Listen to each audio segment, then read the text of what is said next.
التنامي أمامية ملعوبة في المكان ممتازة بالكعب ملعوبة وتلحق بالجول. الله الله الله الله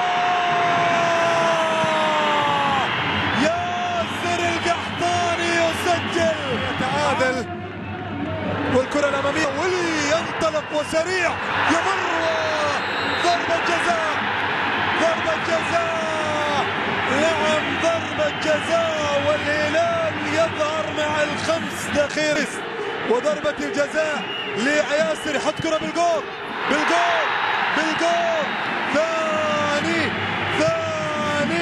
للهلال وبالتالي الهلال يظهر في ملعب المباراة.